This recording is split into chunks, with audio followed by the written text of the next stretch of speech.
ईद उल अज़हा पर security plan तैयार। जिला भर में ईद उल अज़हा के मौका पर 154 मुकामात पर ईद की नमाज अदा की जाएगी। पुलिस की जानिब से तमाम मसाजिद और खुले मुकामात पर फुल प्रूफ सिक्योरिटी इंतजामात मुकम्मल कर लिए गए हैं। ईद उल अज़हा के मौका पर 1000 से ज़ायद अफसरान और जवान सिक्योरिटी के फ़राइज़ सर अंजाम देंगे। नमाज ईद के अहम इज्तिमात पर वॉक थ्रू गेट नस्ब किए जाएंगे और एलीट फोर्स की नफरी तैनात होगी। ईद के अयाम में पुल दरियाए चिनाब पर शहरियों की हिफाजत के लिए 400 से ज़ायद पुलिस एहलकार तैनात होंगे।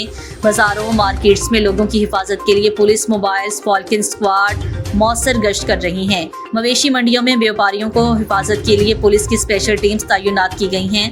बाजारों में ट्रैफिक की रवानी को बरकरार रखने के लिए ट्रैफिक पुलिस की नफरी तैनात की गई है।